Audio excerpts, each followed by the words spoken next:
খেয়ে না খেয়ে দিন প্রচারের কাজে নিজেকে দিয়েছ বিলিয়ে, তাই ফের কাফিরেরা চিনল না সে আলো, দুষ্ট ছেলেদের পিছু দিল লেলিয়ে।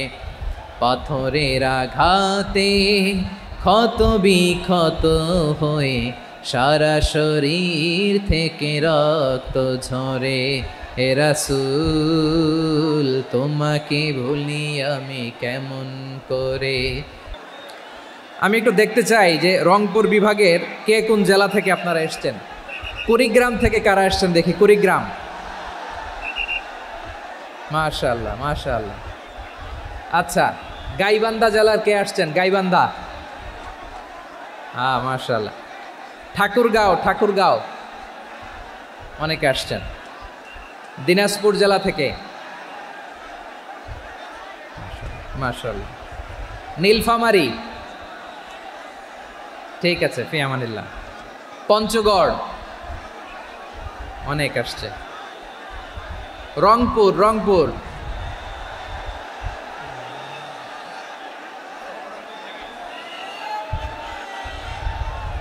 মাশাআল্লাহ মাশাআল্লাহ, ঠিক আছে। লালমনিরহাটের কারা দেখি, লালমনিরহাট।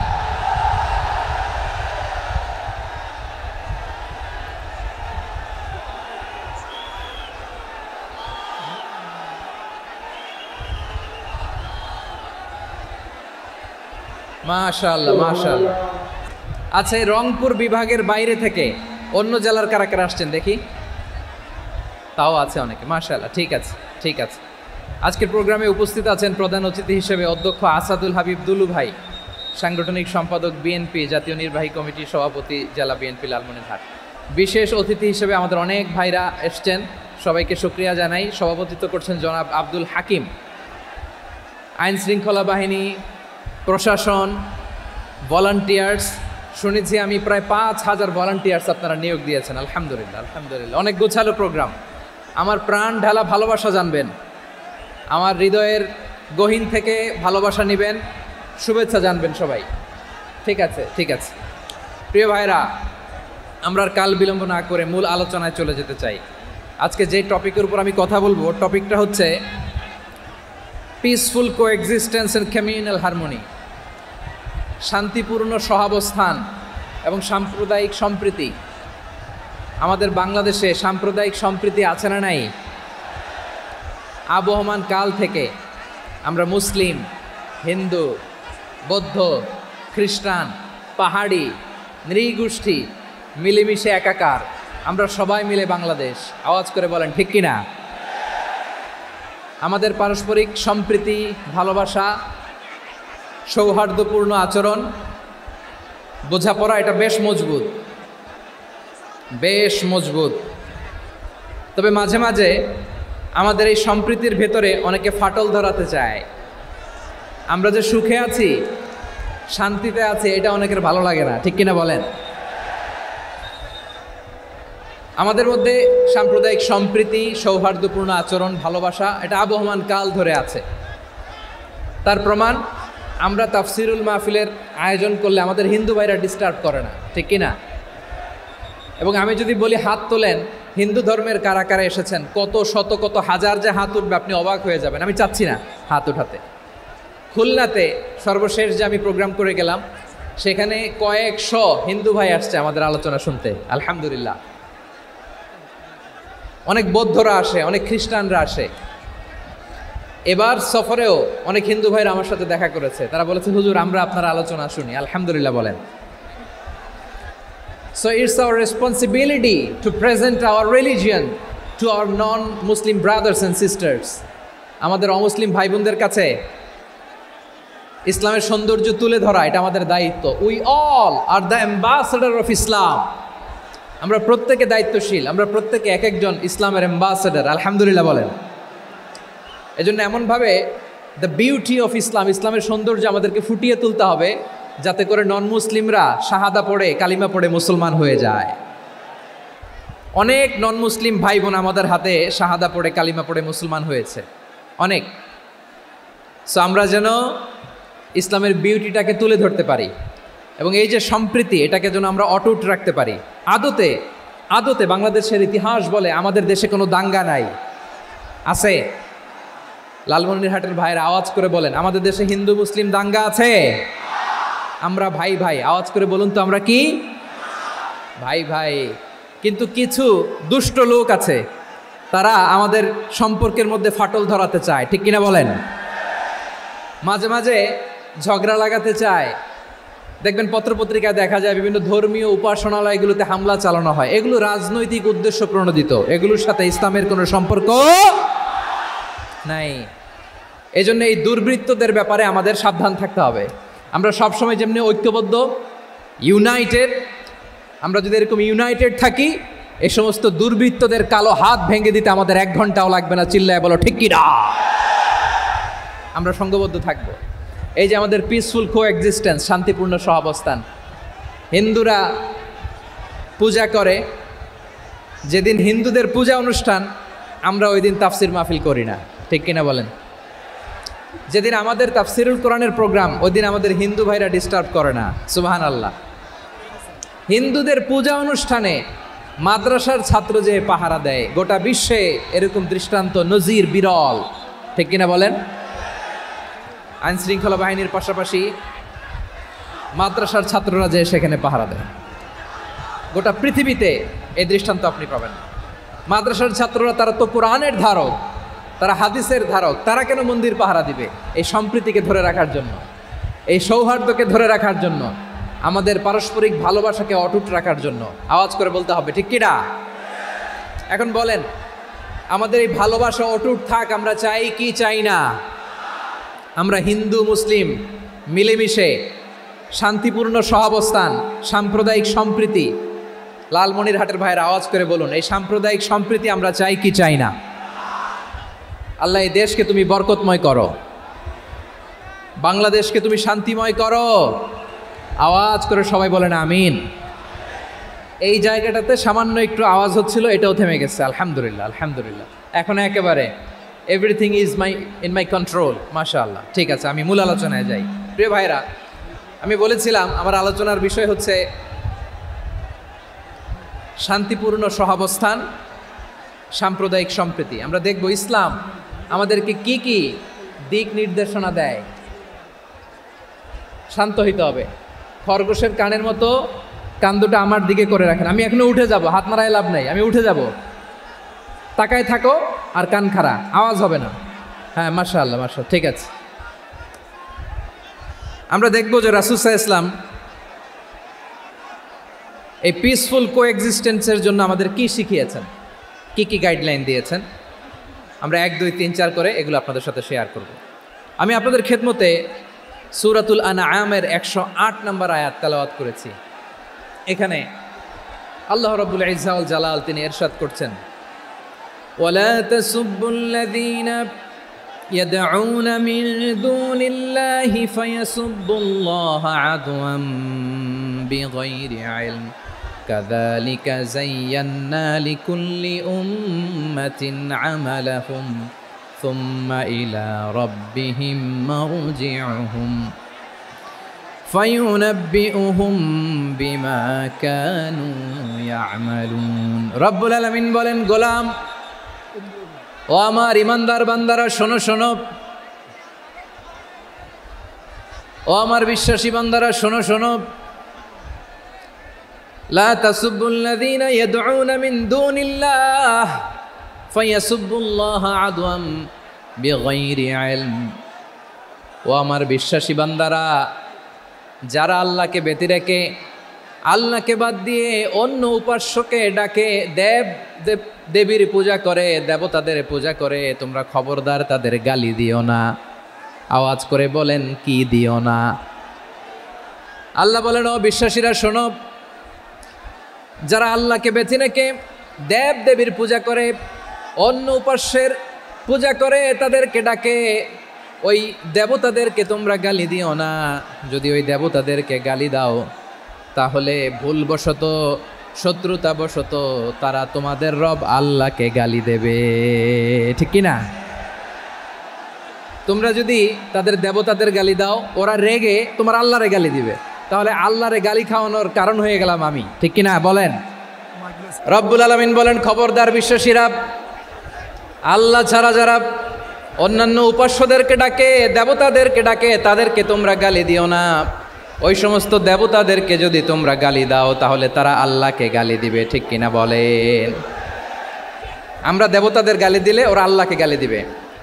রব্বুল আলামিন বলেন, খবরদার দেবতাদেরকে গালি দিও না, তাহলে ওরা তোমার রব আল্লাহরে গালি দেবে। প্রতিটি জাতির জন্য তাদের কাজকে আমি আল্লাহ সুশোভিত করে রেখেছি, তারা সবাই একদিন আমার কাছেই ফিরে আসবে।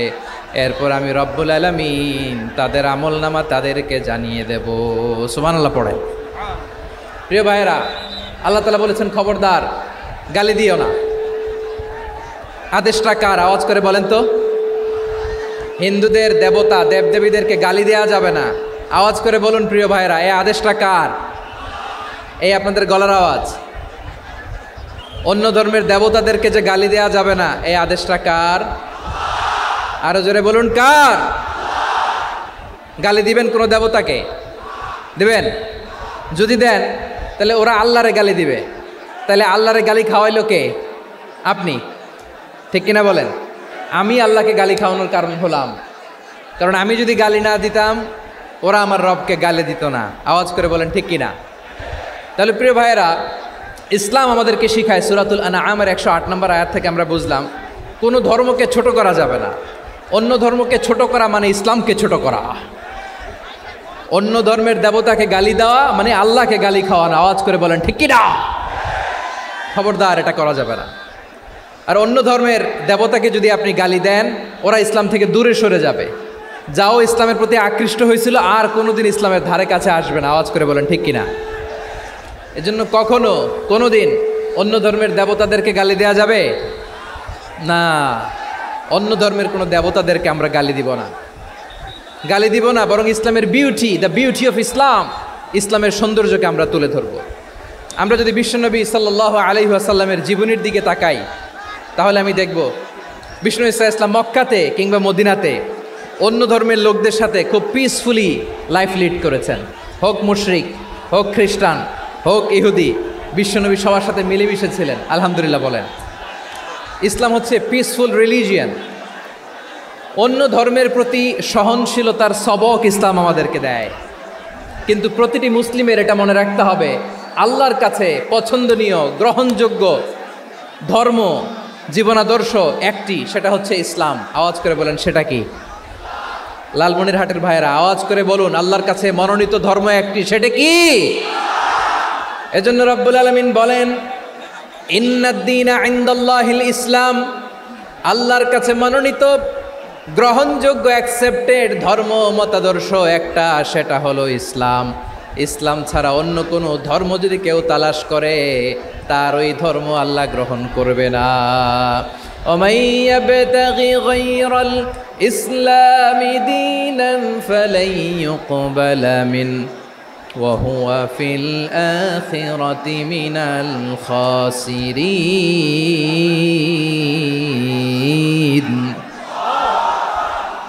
Whoever seek anything except Islam, that won't be accepted from him, and he will be loser in the day of judgment. কিয়ামতের দিন ইসলাম ছাড়া কেউ যদি অন্য কোনো ধর্ম তালাশ করেছে দুনিয়াতে, তার এই মতাদর্শ গ্রহণ করা হবে না।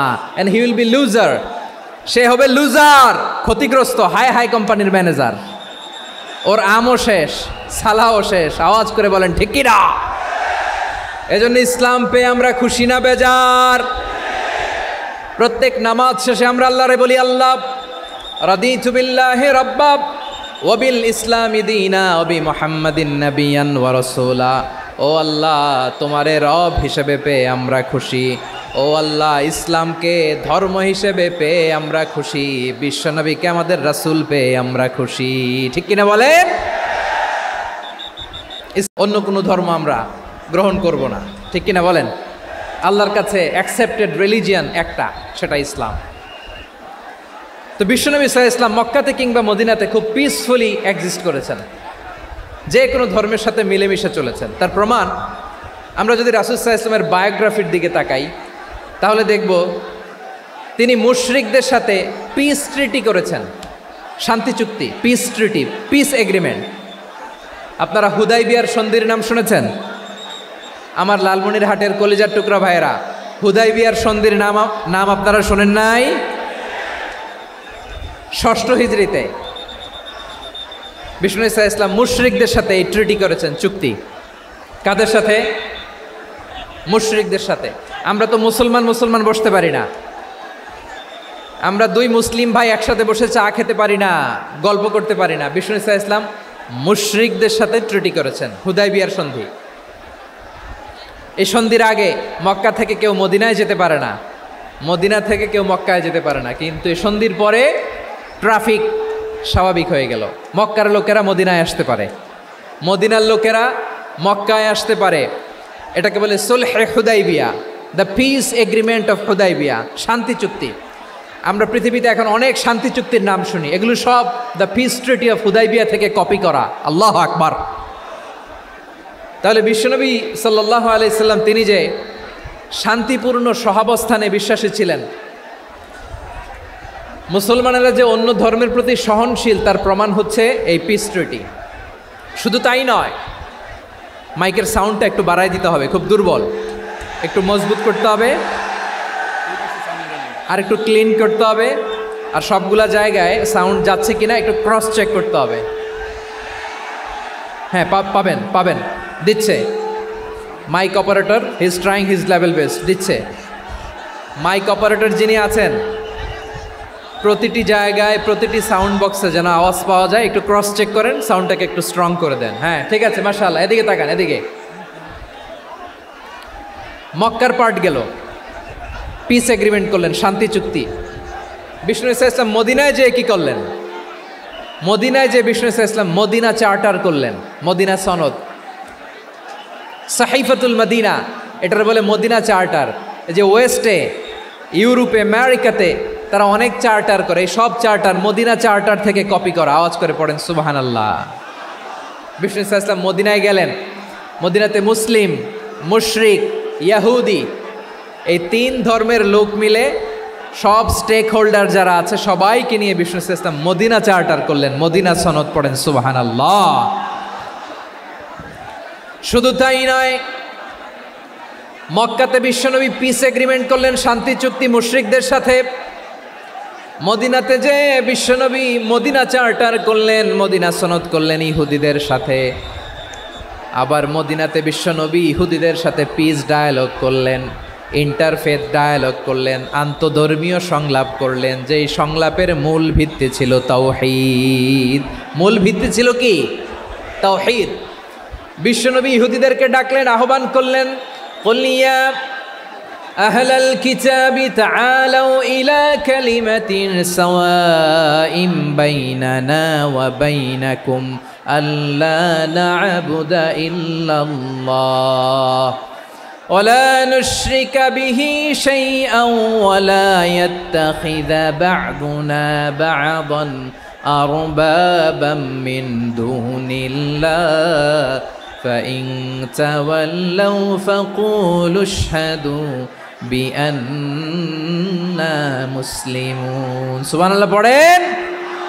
বিশ্বনবী মদিনার ইহুদিদের ডেকে বললেন, ও ইহুদিরা, শোনো শোনো, আসো এমন একটা আদর্শের প্রশ্নে আমরা একত্রিত হই, যে আদর্শের প্রচার তোমাদের নবীরাও করেছে, আমিও করি, যে আদর্শের কথা তোমাদের পবিত্র ধর্মগ্রন্থগুলোতে আছে, আমার কোরআনেও আছে, সেটা হলো তাওহীদ। আমরা এক আল্লাহ ছাড়া কারো ইবাদত করব না, আল্লাহর সাথে কাউরে শরীক করব না, আল্লাহ ছাড়া কাউরে রব মানব না। পড়েন সুবহানাল্লাহ। তাহলে আমার প্রিয় লালমনিরহাটের ভাইরা, মদিনাতে যেয়ে তিনি মদিনা চার্টার করলেন, মদিনা সনদ, পিস ডায়ালগ করলেন, শান্তির সংলাপ, ইন্টারফেথ ডায়ালগ করলেন, আন্তধর্মীয় সংলাপ, যার ভিত্তি ছিল তাওহীদ। সুবহানাল্লাহ পড়েন। তাহলে অন্য ধর্মের প্রতি সব সময় ইসলাম সহনশীল, টলারেন্স।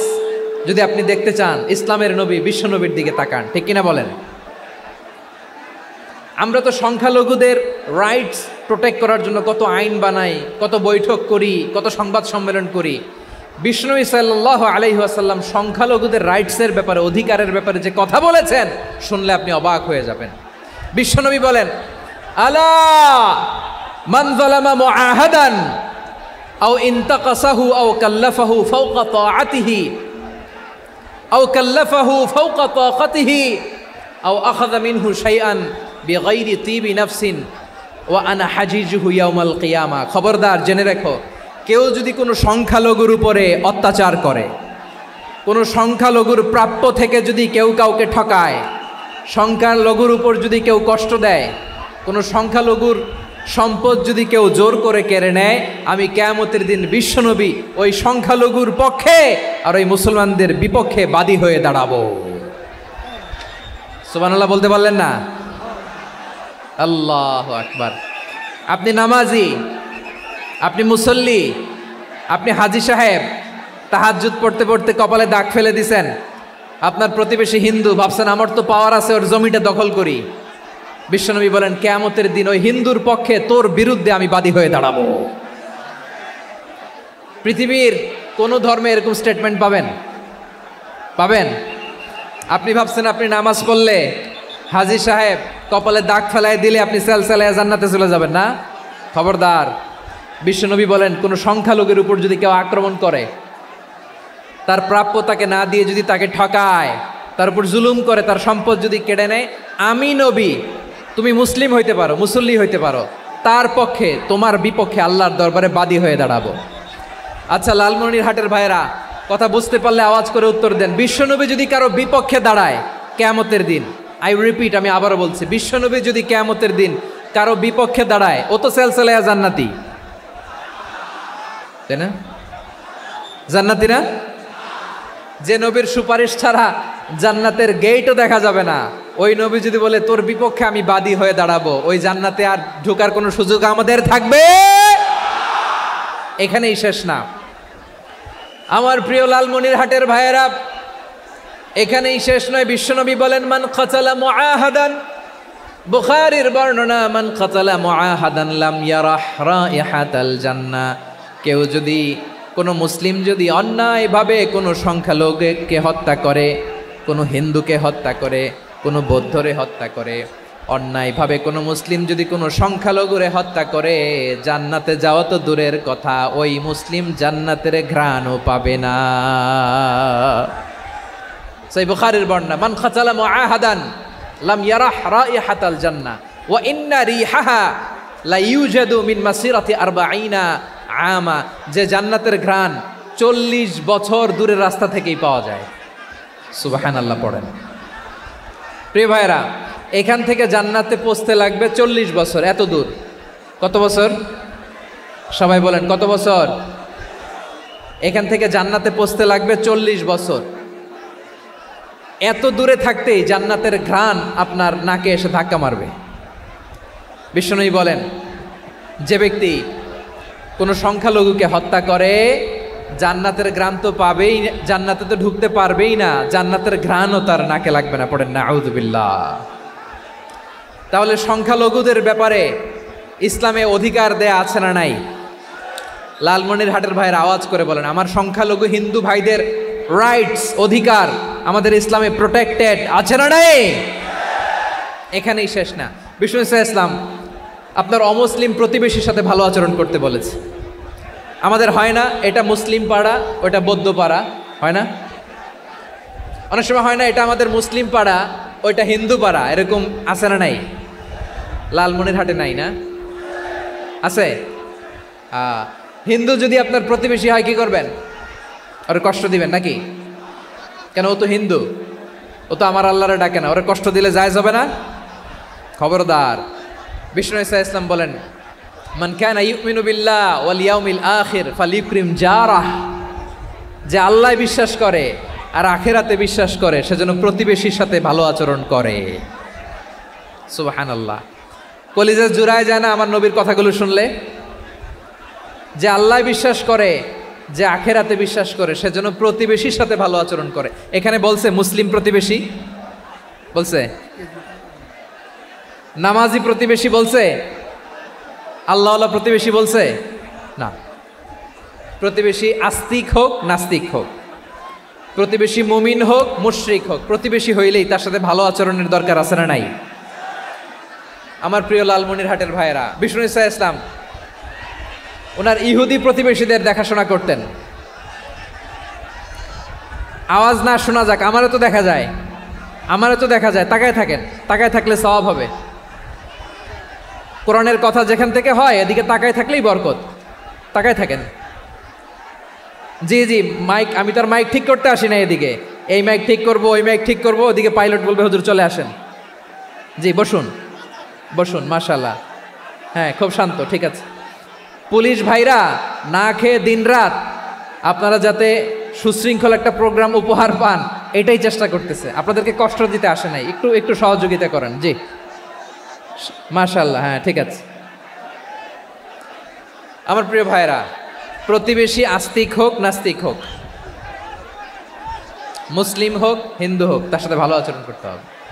বিষ্ণু ইসা ইসলাম ওনার ইহুদি প্রতিবেশীর বাসায় যেতেন। কোন প্রতিবেশী? ইহুদি। আওয়াজ করে বলেন, কোন প্রতিবেশী? ইহুদি।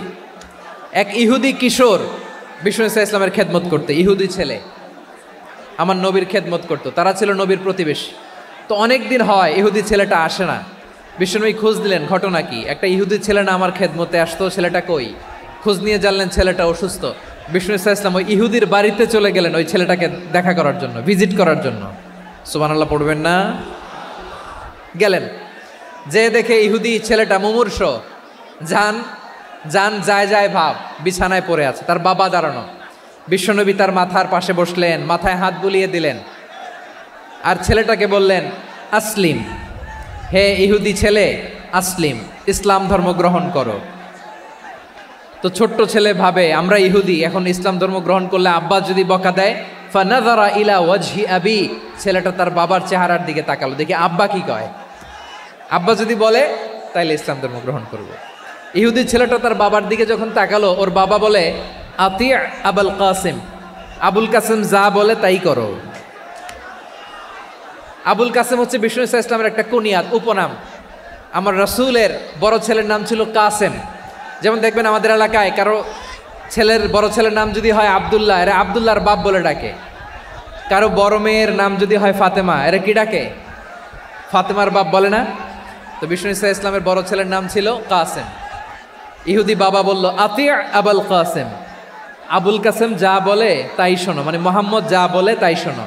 এই কথা শুনে ছেলে সাহস পাইছে, ছেলে আবার পড়তে আরম্ভ করলো আশহাদু আল্লাহ ইলাহা ইল্লাল্লাহ ও আশহাদু আন্না মুহাম্মাদার রাসূলুল্লাহ, পড়েন আল্লাহু আকবার। বিশ্বনবীর আহ্বান শুনে ওই আহ্বানে সাড়া দিয়ে ইহুদি ছেলে শাহাদা পড়ে মুসলমান হয়ে গেল। তার হৃদয়টারে ইমানের নূর দিয়ে আলোকিত করে দিল কে? প্রিয় ভাইরা, এবার রাসূল সাল্লাল্লাহু আলাইহি ওয়াসাল্লাম বের হয়ে আসলেন ঘর থেকে, আর বললেন আলহামদুলিল্লাহিল্লাযী আনকাযাহু মিনান নার, প্রশংসা সে আল্লাহর যে আল্লাহ জাহান্নামে চলে যাচ্ছিল প্রায় এমন একটা লোককে মুহূর্তের মধ্যে কালেমায়ে শাহাদাতের বদৌলতে জান্নাতি বানায় দিলেন। আওয়াজ করে পড়েন সুবহানাল্লাহ। এই হাদিস থেকে আমরা কি শিখলাম? What is the moral of the story? এক নম্বর স্টোরি হলো, প্রতিবেশী ইহুদি হোক হিন্দু হোক, যাবেন, সুসম্পর্ক রাখবেন, উপহার দিবেন, বিপদে পাশে দাঁড়াবেন, তাইলেই তো আপনাদের প্রতি, মুসলমানদের প্রতি তারা আকৃষ্ট হবে, ঠিক কিনা বলেন? আপনি যদি হিন্দুদের সাথে বৌদ্ধদের সাথে নাই মিশেন, নাস্তিকের কাছে নাই যান, তো ইসলামের সৌন্দর্যটা ওরা বুঝবে কেমনে? আমার অনেক হিন্দু পরিচিত ভাই আছে, ওরা আমাদের ইফতারির প্রোগ্রামে এসে একসাথে ইফতারি করে। অনেক মদখোর আমার সাথে বসে একসাথে ডিনার করে, হাফ প্যান্ট পরা, গলায় স্বর্ণের চেইন, হাতে স্বর্ণের ব্রেসলেট, আইসা আমার সাথে ডিনার করছে, আছে এরকম। গাঁজাখোর, আমি বলি আসো, welcome welcome to my dinner, আসো বসো, বসলেই তো আমি ওর ডিএনএ, চিন্তার ডিএনএ চেঞ্জ করে দেওয়ার সুযোগ পাবো। চিল্লায় বলো ঠিক কিনা? আসতে হবে আমার কাছে। Hour door is open, the door of Islam is open 24/7। সব সময় আমাদের ইসলামের দরজা আমার অমুসলিম ভাইদের জন্য খোলা আছে না নাই? এই হাদিস থেকে দুইটা শিক্ষা। এক নম্বর শিক্ষা, প্রতিবেশী মুসলিম হোক অমুসলিম হোক, যান, অসুস্থ হইলে একটু আপেল নিয়ে যান, আঙ্গুর নিয়ে যান, কমলা নিয়ে যান, তাদের সাথে ভালো আচরণ করেন। ইসলামের বিউটি দেখে, সৌন্দর্য দেখে অবাক হবে, নসিব ভালো হলে কোনোদিন কালিমা পড়ে মুসলমান হয়ে যাবে। ঠিক কিনা বলেন? তাহলে অমুসলিমের সাথে ভালো সম্পর্ক। বিশ্বনবী ইহুদির বাড়িতে গেলেন, ইহুদির বাড়ি, আর আমার মুসলমান ভাই আমার কাফের বলে, এরকম আছে না নাই? মুসলিমরা দেখতে পারে না, সহ্য করতে পারে। বিশ্বনবী সাল্লাল্লাহু আলাইহি ওয়াসাল্লাম ইহুদির বাড়িতে গেলেন, এটা একটা শিক্ষা। আরেকটা শিক্ষা হলো, ভাইয়েরা ধাক্কা মেরে এসে সামনে এসে কি লাভ? প্রোগ্রাম তো শেষ হচ্ছে, এখনই শেষ হচ্ছে তো। এই যে আমাদের বকশি ভাই ওয়াদা নিল, হাত তোলালো, মিম বলে এত কথা বলল, তো আমি জেলায় জেলায় যে খালি হাত নাড়াই তোমাদের জন্য নাকি? হ্যাঁ, হাত নাড়াই শুধু। এই ধাক্কাইতে ধাক্কাইতে এদিকে এসে হাত নাড়াইতেছে, হয়েছে তো, দেখলাম তো, ঠিক আছে, মাশাআল্লাহ, অনেক সুশৃঙ্খল, অন্যান্য যে কোনো জেলার চেয়ে অনেক সুশৃঙ্খল। আমার দিকে তাকাও, আমার দিকে তাকাও, ঠিক আছে। এই যে দাঁড়িয়ে আছে, একটা ছেলে নড়ে না, দেখছেন? মাশাআল্লাহ মাশাআল্লাহ মাশাআল্লাহ। হ্যাঁ, এইভাবেই। আর কয়েকটা মজাদার কথা আছে, শোনো। এই হাদিস থেকে আমাদের শিক্ষা হলো, আমার প্রতিবেশী যেই ধর্মের হোক আমি সম্পর্ক রাখবো। অসুস্থ হলে যাব, কি বলেন ভাইরা? যাবেন না? যাবেন না আপনারা? আচ্ছা, 2 নম্বর শিক্ষা হলো, বিষ্ণু ইসা ইসলামের খাদেম ছিল ইহুদি, এতদিন খেদমত করলো, একদিনও বিশ্বনবী ওরা কালিমার দাওয়াত দেয় নাই। কারণ কি? বিশ্বনবী একটা ভালো সময়ের অপেক্ষা করতেছিলেন, প্রপার টাইমিং। দায়ীর কাজ হচ্ছে দায়ী ইলাল্লাহ, সে হচ্ছে সুযোগ সন্ধানী। দায়ী সুযোগ খোঁজে, কখন দাওয়া দিলে ব্যাটে বলে হবে, ঝোপ বুঝে কোপ মারে, ঠিক কিনা বলেন? বিষ্ণু ইসলাম ভালো সময়ের অপেক্ষা করতেছিলেন, দেখি ভালো সময় আসুক আসুক আসুক আসুক। আস্তে আস্তে এমন সময় আসছে, ছেলে এবার মুমূর্ষ। অসুস্থ ব্যক্তির হৃদয় অত্যন্ত নরম থাকে, হসপিটালে যখন কেউ যায় তার হৃদয়টা বড্ড নরম থাকে, মৃত্যুর ভয়ে তার অন্তরটা নরম থাকে, ঠিক কিনা বলেন? এই প্রপার টাইমিং এর অপেক্ষা করতেছিলেন, যখনই টাইমিং পেয়েছেন দাওয়াত দিলেন, পড়ো লা ইলাহা ইল্লাল্লাহ, সুবহানাল্লাহ পড়েন সবাই। তাহলে ইসলাম অমুসলিম প্রতিবেশীর সাথে ভালো আচরণ করতে বলে। ইসলাম অমুসলিম মাতা পিতার সাথেও ভালো আচরণ করতে বলে। মাতা পিতা যদি অমুসলিম হয় তারা ফেলে দিতে পারবেন? পারবেন? আমার লালমনিরহাটের ভাইয়েরা, অনেক হিন্দু ছেলে আমাদের হাতে শাহাদা পড়ে মুসলিম হয়, কিন্তু ওর মা মুসলমান হয় নাই, বাবাও হয় নাই, এরকম আছে না নাই? তো ও হয়েছে মুসলিম, মা বাপ হিন্দু, এখন মা বাপ কি বাদ? হ্যাঁ, মা বাপ বাদ দেয়া যাবে? যেই মা আপনার 9 মাস 8 মাস পেটে ধারণ করলো, আপনার মায়ের নার ছেঁড়া ধন, আপনি ওই মারে বাদ দিতে পারবেন? যেই মায়ের বুকের তাজা দুধ খেয়ে আপনি আজকে বাড়ন্ত তাজা তরতাজা, ওই মারে বাদ দেয়া যাবে? মায়ের এক ধারে দুধের দাম, কাটিয়া গায়ের চাম, পাপোশ বানাইলে ঋণের শোধ হবে না, এমন দরদি ভাবে কেউ হবে না আমার মাগো। মায়ের এক ধারে দুধের দাম, কাটিয়া গায়ের চাম, পাপোশ বানাইলে ঋণের শোধ হবে না, এমন দরদি ভাবে কেউ হবে না আমার মাগো, ঠিক কিনা? মাকে তো বাদ দেয়া যায় না। وَقَضَى رَبُّكَ أَلَّا تَعْبُدُوا إِلَّا إِيَّاهُ وَبِالْوَالِدَيْنِ إِحْسَانًا। আল্লাহ বলে, অবধারিত 2টা ভার্ডিক তোমাদের জন্য, এক আল্লাহর ইবাদত করবা আর মা বাবার প্রতি ইহসান করবা। আদেশটা কার? মা বাবার প্রতি ইহসান করতে হবে। আমার মা হিন্দু হোক ভালো আচরণ করতে হবে, বৌদ্ধ হোক ভালো আচরণ করতে হবে। আমার যে সমস্ত হিন্দু ভাইয়েরা মুসলিম হয়েছ, তোমাদের মা বাবা এখনো মুসলমান হয় নাই, তাদের সাথে ভালো আচরণ করতে হবে। আপনাদের খেদমত নিজে করতে হবে অথবা খেদমতের ব্যবস্থা করাই দিতে হবে।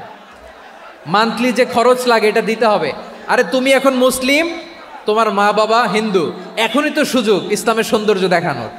এখন মা বাবা যদি দেখে আরে এটা হিন্দু থাকতে তো বদমাইশ ছিল, বেয়াদব ছিল, কি এমন ধর্ম সে গ্রহণ করলো যেটা গ্রহণের সাথে সাথে সে পাল্টে গেল?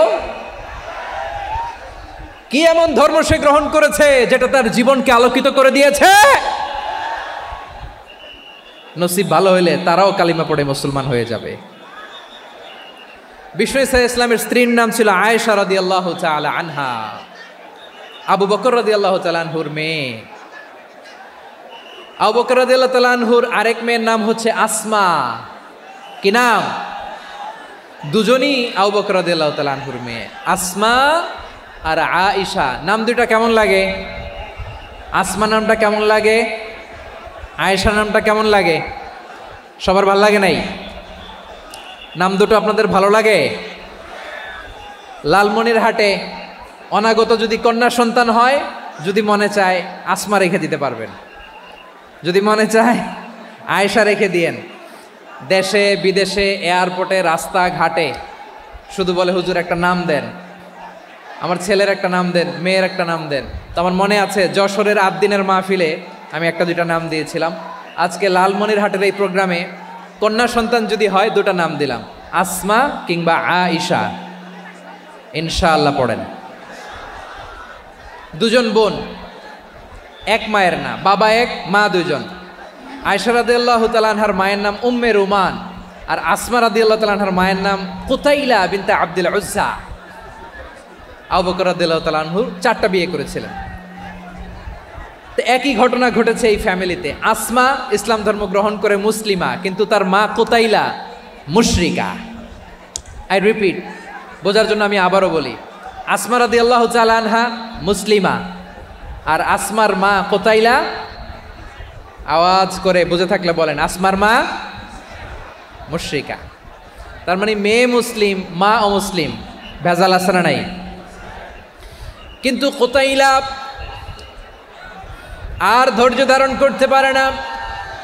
নার ছেঁড়া ধন, কলিজার টুকরা ধন, কলিজার টুকরা সন্তান আসমারে দেখতে বড্ড মন চায়। সাইয়েদানা আসমা রাদিয়াল্লাহু তাআলা আনহা মক্কা থেকে হিজরত করে মদিনায় চলে গেলেন হুদাইবিয়ার পর। যখন মক্কা মদিনার ট্রাফিক স্বাভাবিক হলো, মক্কার লোক মদিনায় যায়, মদিনার লোক মক্কায় আসে। কুতাইলা কলিজার টুকরা সন্তান আসমারে দেখার জন্য কিছু উপহার নিয়ে বিশাল মরুপথ পাড়ি দিয়ে মক্কা থেকে মদিনায় যায়। সুবহানাল্লাহ বলেন। এখন মা আসছে মেয়ের সাথে দেখা করতে, মেয়ে তো আর দেখা দেয় না। মেয়ে ভাবছে আমার মা তো মুশরিকা, অপবিত্রা, তার সাথে কি দেখা দেয়া যাবে? বিশ্বনবীর দরবারে চলে গেলেন। সুবহানাল্লাহ বলেন। কি সৌভাগ্যবান ছিল তারা, মাসলা জানার দরকার হলেই নবীর দরবারে চলে যেত। ঘরে বউয়ের সাথে ঝগড়া হলে নবীর দরবারে চলে যেত। অনেক সাহাবী বলে আমার পেটে ক্ষুধা লাগলো আমি নবীর কাছে চলে যেতাম, কারণ নবীর চেহারার দিকে তাকালেই আমার পেটের ক্ষুধা মিটে যেত। সাইয়েদানা আসমা রাদিয়াল্লাহু তাআলা আনহা বিশ্বনবীর কাছে চলে গেলেন, যে বললেন ইয়া রাসূলুল্লাহ, হে ইয়া হাবিবাল্লাহ, ইন্না উম্মি কাদিমাতুন ইলাইয়া ওয়া হিয়া রাগিবা। আমার মা মক্কা থেকে অনেক দূর মরুর পথ পাড়ি দিয়ে উপহার সামগ্রী নিয়ে মদিনায় আমার সাথে দেখা করতে এসেছে গো নবী। আমার জানতে বড্ড ইচ্ছে হয় আমি আমার মুশরিকা মায়ের সাথে একটু দেখা করতে পারবো কিনা। আফা আসিলুহা, আগে যেমনি আমি আমার মায়ের সাথে ভালো আচরণ করতাম, যেমনি আমি আমার মায়ের সাথে সদাচরণ করতাম গো নবী, এখন আমি মুসলিমা, মা মুশরিকা, এখনও কি আগের মতো সদাচরণ করতে পারবো নাকি? বিশ্বনবী বললেন নাম সিলিহা, হ্যাঁ রে আসমা, অবশ্যই অবশ্যই, আগে ঠিক যেমন তুমি তোমার মায়ের সাথে ভালো আচরণ করতে, এখনও তেমনি আগের মতো ভালো আচরণ করবা। আওয়াজ করে পড়েন সুবহানাল্লাহ। কি ইসলাম আমরা পেয়েছি! কত ব্রড মাইন্ডেড আমাদের ইসলাম, কত ওপেন মাইন্ডেড ইসলাম, কত ওপেন আপ করতে পারে, চিন্তা করতে পারেন। বিষ্ণু বললেন হ্যাঁ অবশ্যই, নাম সুলিহা, আগে যেমনি ভালো আচরণ করছো আসমা, এখন ওই রকমই করো, পারলে আরো বাড়াই করো। সুবহানাল্লাহ বলেন। তাহলে আমার যে হিন্দু ভাইয়েরা, হিন্দু বোনেরা, ইমানের বদৌলতে দৌলতে আপনি ধন্য হয়েছেন, আপনার আম্মা আব্বা এখনো মুসলমান হয় নাই, তাদের জন্য দোয়া করেন, তাদের জন্য দোয়া করেন, আল্লাহ যেন তাদেরকেও ইমানের দৌলত দান করে। আমরা সবাই পড়ি আমিন, আরো জোরে পড়েন আমিন। এখন বলেন, ইসলাম কি ন্যারো মাইন্ডেড রিলিজিয়ান না ব্রড মাইন্ডেড? লালমনিরহাটের যুবক ভাইরা আওয়াজ করো, ইসলাম কি ন্যারো মাইন্ডেড না ব্রড মাইন্ডেড? কতটা ব্রড মাইন্ডেড দেখেন।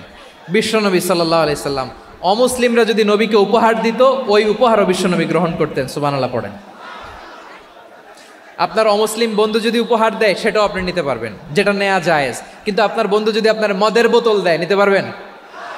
হ্যাঁ, মদের বোতল দিলে পারবেন না।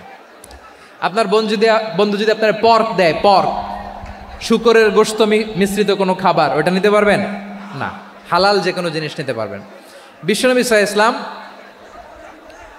অমুসলিমদের দেয়া হাদিয়া গ্রহণ করতেন। কেমন নবী ছিলেন? আমার নবীরে চিনে নেন, আমার নবীর অ্যাটিটিউড জেনে নেন। বিশ্বনবী সাল্লাল্লাহু আলাইহি ওয়াসাল্লাম যখন কোনো জনপদে যেতেন 3টা অপশন নিয়ে যেতেন। প্রিয় ভাইয়ের আওয়াজ করে বলতে হবে, কোনো জনপদে গেলে আমার নবীর অপশন থাকতো কয়টা? আমার মতো 3 আঙ্গুল উঁচু করে দেখান আর বলুন, আমার নবী কোনো জনপদে গেলে কয়টা অপশন নিয়ে যেতেন? 1 নম্বর অপশন আসলিম তাসলাম। নতুন এলাকায় গেলে বলতেন আসলিম তাসলাম, ইসলাম ধর্ম গ্রহণ করো, শান্তিতে থাকবা, আমার ভাই হয়ে যাবা, আমরা ভাই ভাই। ইসলাম মানো, আমরা ভাই ভাই। অপশন নাম্বার কত? 1। যদি বলে না ইসলাম মানবো না, ওকে, অপশন নাম্বার 2, মুসলিম হওয়ার দরকার নাই, লা ইকরাহা ফিদ্দিন, ইসলামে কোনো বাড়াবাড়ি নাই। খ্রিস্টান আসো থাকো, বৌদ্ধ আসো থাকো, ইহুদি থাকতে চাও থাকো, কিন্তু আমরা যেহেতু রিজিওনাল সুপার পাওয়ার, আমাদের আন্ডারে থাকো, ট্যাক্স দিয়া থাকো, এটার বলে জিজিয়া। আলেম যারা আছেন বুঝবেন, এটার আরবিতে কি বলে? জিজিয়া। You pay us the tax, we will give you the security. তোমরা ট্যাক্স দিবা, আমরা সিকিউরিটি দিব, আমাদের আওতায় থাকবা, কেউ তোমাদেরকে আক্রমণ করতে পারবে না, আমরা নিরাপত্তা দিব। সুবহানাল্লাহ বলেন। এটা অপশন নাম্বার কত? আচ্ছা, বুঝে থাকলে বলেন 1 নম্বর অপশন কি ছিল? ইসলাম। ইসলাম মানো, শান্তিতে থাকবা, ভাই ভাই, আমরা ভাই ভাই। অপশন নাম্বার 2, ট্যাক্স দাও, আমরা নিরাপত্তা দিব, মুসলিম হওয়া লাগবে না। এখন 1 নম্বরও মানে না, 2 নম্বরও মানে না, মুসলিম হব না, ভালো, খ্রিস্টান থাকো, ট্যাক্স দাও, আমরা সিকিউরিটি দিব না, এইটাও মানি না। বিষ্ণু বলেন, তাহলে তলোয়ার আমাদের আর তোমাদের মাঝে ফয়সালা করবে। মুসলিমও হব না, ট্যাক্স দিবা, নিরাপত্তা দিব, আমরা সুপার পাওয়ার, আমাদের আন্ডারে থাকবে, এইটাও না। তাহলে তোমাদেরকে তো আমরা বিশ্বাস করতে পারি না, কখন না কখন বিশ্বাসঘাতকতা করো, কার সাথে মিলে হাত মিলাও, তলোয়ার আমাদের মাঝে ফয়সালা করবে। তখন তিনি জেহাদের সশস্ত্র সংগ্রামের ঘোষণা দিতেন। সুবহানাল্লাহ পড়েন। দেখেন, পশ্চিমারা জেহাদকে এইভাবে চিত্রায়িত করে না। ওরা জেহাদ বলতে বোঝায় তলোয়ার, হাত কাটো, গলা কাটো, না। জেহাদ সশস্ত্র সংগ্রাম 3 নম্বরে। অধিকাংশ ক্ষেত্রেই বিশ্বনবীর সুন্দর আচরণ দেখে, আরে আমার নবীর যে নুরানি চেহারা, অনেকে তো কেবল সিরেফ চেহারাটা দেখেই কালিমা পড়ে মুসলমান হয়ে গিয়েছে। যারা মুসলিম হয় নাই তারা তাদের ইসলামেই বলবৎ ছিল, ট্যাক্স দিয়ে ইসলামের আন্ডারে ছিল। যারা এটাও মানে নাই, ওইটাও মানে নাই, তাদের বিরুদ্ধে জেহাদ। বিষ্ণু ইসলাম 7ম হিজরিতে যখন খায়বার বিজয়ের পরে ইসলাম রিজিওনাল সুপার পাওয়ার হিসেবে আত্মপ্রকাশ করলো, বিশ্বনবী চিঠি লিখলেন অন্যান্য সুপার পাওয়ারের কাছে, রাষ্ট্রীয় চিঠি লেখে এক রাষ্ট্রপ্রধান আরেক রাষ্ট্রপ্রধানের কাছে। ঠিক কিনা বলেন? জানেন না আপনারা? এই যে 24-এর ছাত্র নাগরিক অভ্যুত্থানে, এই অভ্যুত্থান যখন শুরু হয়, আমি তখন সাউথ আফ্রিকাতে, একটা স্ট্যাটাস দিয়েছিলাম, কোটা নয়, গোটা দেশ সংস্কার করা লাগবে। শুধু বাংলাদেশ নয়, সারা বিশ্বের বাংলা ভাষাভাষী লোকেরা এই আন্দোলনের সাথে সমর্থন তারা করেছে, এটাকে সাপোর্ট করেছে, তারা সমর্থন দিয়েছে। আমাদের ইউনাইটেড আরব আমিরাতের বাংলাদেশি ভাইয়েরা, তারা সেখানে বাকিতে নিছিলেন, বাকিতে। দিরআহু মিন হাদিদ, লোহার তৈরি বর্ম, মানে যুদ্ধের পোশাক, লোহা দিয়ে বানানো। বিশ্বনবী বললেন, কয়েক কেজি জব দাও, টাকাটা পরে দিব, এখন টাকা নাই, বন্ধক হিসেবে, মর্গেজ হিসেবে আমার জামা রেখে গেলাম, যখন টাকা দিব জামা ছুটায় নিব।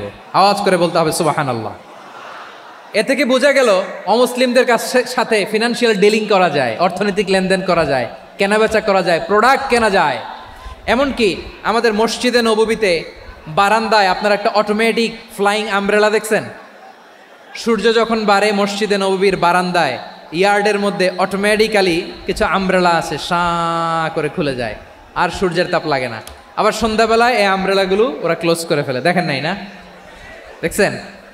এই মসজিদে নববীকে সর্বোচ্চ উন্নত মানের কনস্ট্রাকশন ইনফ্রাস্ট্রাকচারে ডেভেলপ করার জন্য কর্তৃপক্ষ কিছু অমুসলিম ইঞ্জিনিয়ারের, ডিজাইনারের সহায়তা নিয়েছিল। সুবহানাল্লাহ বলেন। কোন দলিলের ভিত্তিতে? এই দলিলের ভিত্তিতে যে বিষ্ণু ইসলাম অমুসলিমদের সাথেও লেনদেন করেছেন। আওয়াজ করে বলতে হবে আল্লাহু আকবার। শুধু তাই নয়, ইন কেস অফ ইমার্জেন্সি, প্রয়োজনে ইসলামের খাতিরে ইসলামকে সামনের দিকে এগিয়ে নিয়ে যাওয়ার জন্য অমুসলিমদের সাপোর্ট নেওয়া জায়েজ আছে। সুবহানাল্লাহ বলেন। অমুসলিমদের সাপোর্ট নেয়া, তাদের থেকে অর্থ নেয়া, পলিটিক্যাল সাপোর্ট, পলিটিক্যাল অ্যাসাইলাম নেওয়া জায়েজ আছে।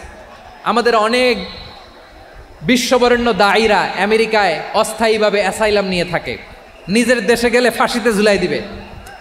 যুগ যুগ ধরে দায়ীদের উপরে এরকম অত্যাচার আর নির্যাতন আছে না নাই? মিশরের অনেক দায়ীরা পাশ্চাত্যে যেয়ে থাকে, এই যে তারা পলিটিক্যাল অ্যাসাইলাম নিয়ে থাকে, রাজনৈতিক আশ্রয়, এটা জায়েজ আছে না? এটা যে জায়েজ আছে তার প্রমাণ স্বয়ং বিশ্বনবী সাল্লাল্লাহু আলাইহি ওয়াসাল্লাম পলিটিক্যাল সাপোর্ট নিয়েছিলেন অমুসলিমদের কাছ থেকে। সুবহানাল্লাহ বলেন। খুব মজাদার একটা ঘটনা, শুনবেন? আপনাদের আগ্রহ দেখে তো মনে হয় না শোনার ইচ্ছা আছে। আছে আছে, গলায় জোর আছে।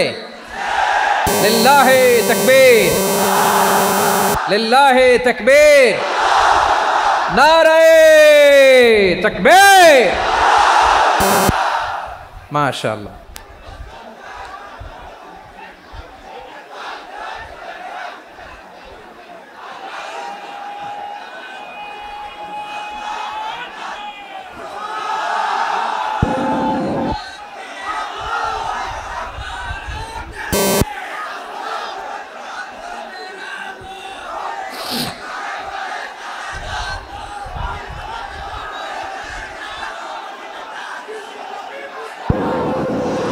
মাশাআল্লাহ মাশাআল্লাহ।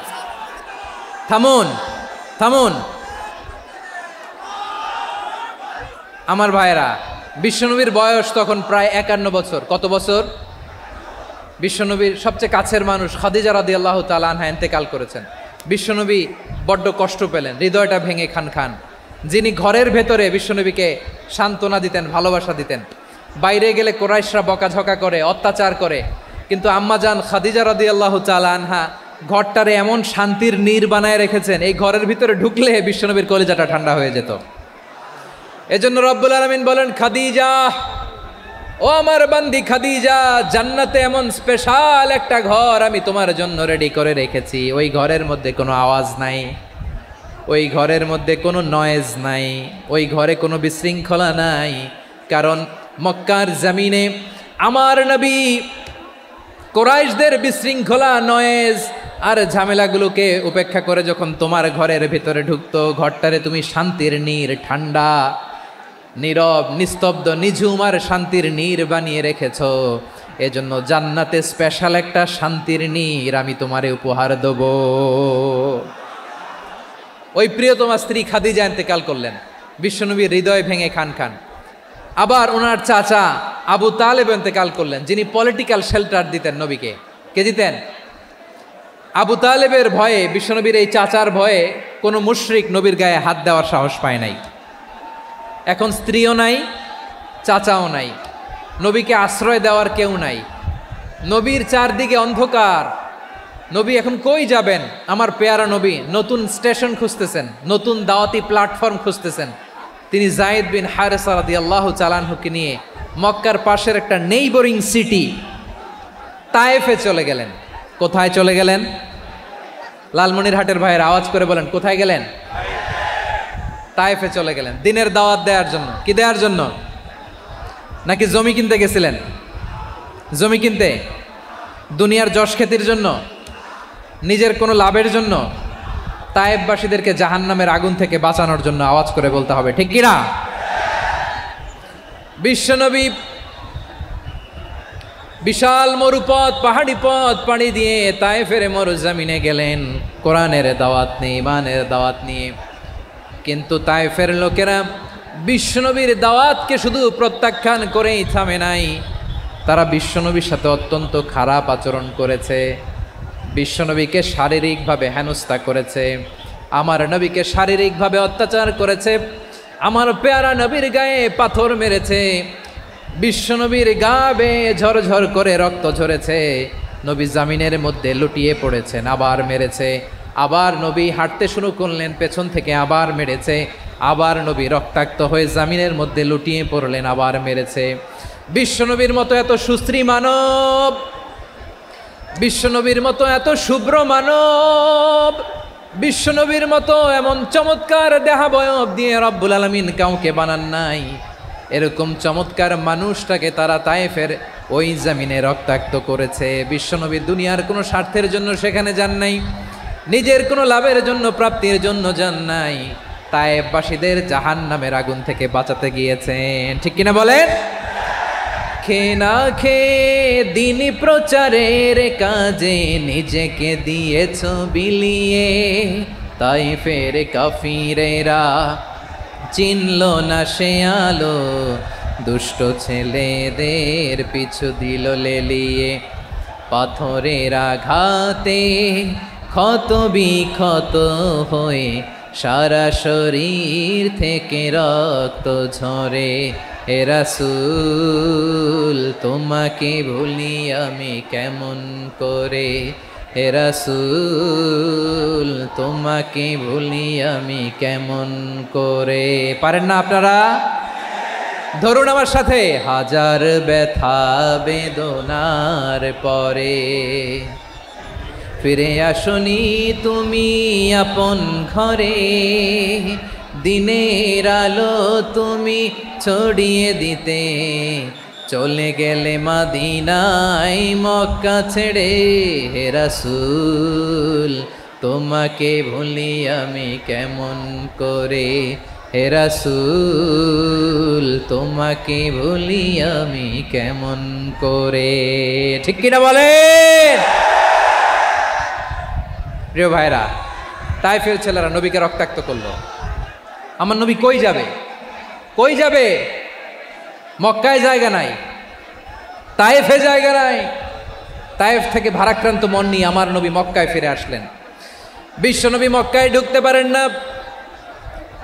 মক্কার মরুভূমির দিকে তাকিয়ে, উপত্যকার দিকে তাকিয়ে বিশ্বনবী ধা ধা করে কাঁদেন, ঝরঝর করে। নবীর চেহারা মোবারক থেকে চোখের পানিগুলো বেয়ে বেয়ে পড়ে। আমার জন্মস্থান, আমার শৈশব, কৈশোর, যৌবন কেটেছে এই মক্কায়। আমার এলাকায় আমি ঢুকতে পারি না। বিশ্বনবী মক্কার অনতি দূরে দাঁড়িয়ে জায়েদকে পাঠালেন, জায়েদ যাও দেখো কেউ আমাকে সাপোর্ট করার মতো আছে কিনা, যাও অমুকের কাছে যাও। জায়েদ গেলেন, তারাও প্রত্যাখ্যান করে ফিরিয়ে দেয়। বিশ্বনবী বললেন যাও অমুক লোকের কাছে যাও, তিনিও প্রত্যাখ্যান করে ফিরিয়ে দিলেন। কেউ বিশ্বনবীকে আশ্রয় দিতে রাজি হয় না। নিজ জন্মভূমিতে বিতাড়িত বিশ্বনবী, সর্বশেষ বিশ্বনবী বললেন যাও মুতঈম ইবনে আদির ঘরে যাও। মুতঈম ইবনে আদি মুশরিক, তার কাছে যাও। গেলেন, মুতঈম ইবনে আদি রাজি হয়ে গেল। সুবহানাল্লাহ বলেন। দেখেন, অনেক বিপদের সময়ও আমি নিজে সাক্ষী, সামাজিকভাবে, রাজনৈতিকভাবে কত ঝঞ্ঝা, কত ষড়যন্ত্র, কত কনস্পাইরেসি পাড়ি দিয়ে আমাদেরকে সামনে এগিয়ে যেতে হয়। এই শত্রুদের ভেতরেও একজনকে দাঁড় করিয়ে দেয় যে আল্লাহর কোরআনের জন্য রেডি হয়ে যায়। পড়েন সুবহানাল্লাহ। মুতঈম ইবনে আদি, আল্লাহ তার মনকে নরম করে দিলেন। মুতঈম বলে, মুহাম্মদ আমি তোমাকে আশ্রয় দিব। তার দুই ছেলেকে পাঠালেন, যাও খোলা তলোয়ার নিয়ে, স্কট দিয়ে, গার্ড অফ অনার দিয়ে মুহাম্মদকে মক্কায় ঢুকাও, আর বলো আমি আমান দেব। আমান কি দিব? আমান মানে সিকিউরিটি, নিরাপত্তা। সিকিউরিটি ছাড়া, আমান দেওয়া ছাড়া কেউ থাকতে পারতো না মক্কায়। দুই ছেলে বিষ্ণু ইসা ইসলামকে নিয়ে আসলো। নবী কাবার চারদিকে তাওয়াফ করলেন, নামাজ পড়লেন।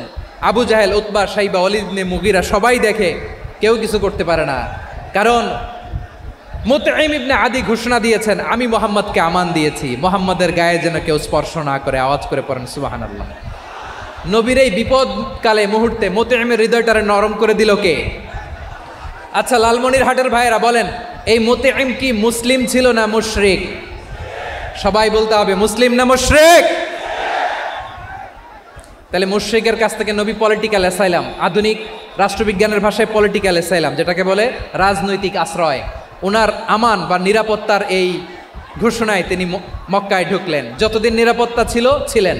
মুতঈম যখন মারা গেল, বিষ্ণু ইসলাম হিজরত করে মদিনায় চলে গেলেন। সুবহানাল্লাহ। কিন্তু মুতঈম যে বিশ্বনবীর উপকার করছে এটা বিশ্বনবী ভুলে নাই। আমাদের অনেকে আছে উপকার করার পরে আর খেয়াল থাকে না, খাওয়ার পরে গলা দিয়ে নামলে আর খেয়াল থাকে না। এরকম আছে না নাই? আমার নবী ভুলে নাই। বদরের প্রান্তরে 70 জন কাফেরকে যখন বন্দি করে বিশ্বনবীর সামনে হাঁটু গেড়ে দাঁড় করানো হলো, বসানো হলো। 70 জন কাফের। কয়জন? বিশ্বনবী তাদের দিকে তাকিয়ে বললেন, সহিহ বুখারীর বর্ণনা, লাউ কানাল মুতঈম ইবনু আদি হাইয়ান সুম্মা কাল্লামানি হাউলাই নাতনা লা তারাকতুহুম লাহু। বদরের প্রান্তরে 70 জন বন্দী কাফিরের দিকে তাকিয়ে আমার নবী বললেন, আজকে মুতঈম ইবনে আদি যদি বেঁচে থাকতো আর তোমাদের 70 জনের ব্যাপারে যদি মুতঈম এক বাক্যে একটা সুপারিশ করত, তার সম্মানে আজকে তোদের সবাইরে আমি মাফ করে দিতাম। সুবহানাল্লাহ নাই? ওই যে চিল্লাচিল্লি যে কথা বোঝে নাই, কোন জিনিস মিস করছে ওরা নিজেরাও বোঝে নাই। বিশ্বনবী মুতঈমের এই সাহায্যের কথা বলে নাই। 70 জন মুশরিক হাঁটু গেড়ে বসা, নবী চাইলে এখনই এক্সিকিউশন অর্ডার দিতে পারে।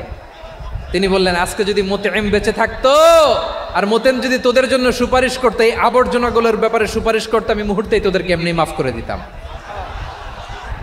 এবার বলেন, ইসলাম কি ন্যারো মাইন্ডেড না ব্রড মাইন্ডেড? শুধু তাই নয়, যাকে যে সম্মান দেয়ার আমার নবী দিতেন, হোক আস্তিক হোক নাস্তিক, হোক মুসলিম হোক অমুসলিম। বিষ্ণু ইসলাম যখন রোমান সম্রাটের কাছে চিঠি লিখেছেন, আমার প্রিয় লালমনিরহাটের ভাইরা, অল্প কয়েক মিনিট কয়েকটা জরুরি কথা বলবো, এদিকে তাকান, এদিকে তাকান। রোমান সম্রাটের কাছে বিশ্বনবী যখন চিঠি লিখলেন মিন মুহাম্মদ রাসূলিল্লাহ ইলা হিরাকলা আযীমির রোম। মুহাম্মদের পক্ষ থেকে হিরাক্লিয়াসের কাছে, যিনি হচ্ছেন আযীমির রোম। এটা নবী নিজ থেকে বানায় লিখছেন অতিরিক্ত সম্মান দিয়ে। কোনো রাষ্ট্রপ্রধান যখন আসে তাদেরকে আমরা কি বলি জানেন? তার নামের শেষে HE এটা লিখতে হয়, H.E. মানে হিজ এক্সেলেন্সি। কি লেখে? হিজ এক্সেলেন্টি, অথবা ইউর হাইনেস, ইউর ম্যাজেস্টি। দেখেন, বিশ্বনবী সাল্লাল্লাহু আলাইহি ওয়াসাল্লাম সব নবীদেরও নবী, তিনি একজন মুশরিক খ্রিস্টান সম্রাট রোমান সম্রাটের কাছে চিঠি লিখতে যায়, লিখতেছে ইলা হিরাকলা আযীমির রোম। ভিতরে বাপ না থাকলে ভাই আপনার গার্ডিয়ান, ভাই না থাকলে চাচা গার্ডিয়ান, বিয়ের পরে আপনার স্বামী আপনার গার্ডিয়ান।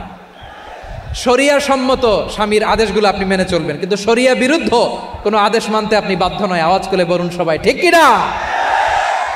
এই 4টা কাজ যদি কোনো নারী করে, বিশ্বনবী বলেন জান্নাতের 8টা দরজা খোলা, তোমার যেটা দিয়ে মনে চায় সেটা দিয়ে জান্নাতে তুমি এন্ট্রি নিতে পারবা। আমরা এখানে লালমনিরহাটের সোহরাওয়ার্দী ময়দানে আজকে যেমন একত্রিত হতে পারলাম, আল্লাহর জান্নাতেও যেন একত্রিত হতে পারে। আল্লাহ তুমি তৌফিক দান করো। আল্লাহ আমার এই কলিজার টুকরা যুবক ভাইদেরকে তুমি ওমরে ফারুকের মতো কবুল করো। জেলা স্টেডিয়ামে অবস্থানরত আমার মা বোনদেরকে তুমি ফাতেমার মতো, খাদিজার মতো কবুল করো। আমাদের কলিজার টুকরা সন্তানদেরকে তুমি সালাউদ্দিন আল আইয়ুবির মতো কবুল করো। এই যে ইসলামিক সোসাইটি লালমনিরহাটকে আল্লাহ তুমি কবুল করো। আল্লাহ যে কথাগুলো বললাম এগুলো প্রথমে আমাকে, আমার সব ভাইদেরকে আমল করার তৌফিক দান করো। রব্বানা যালামনা আনফুসানা ওয়া ইন লাম তাগফির লানা ওয়া তারহামনা লানাকুনান্না মিনাল খাসিরিন।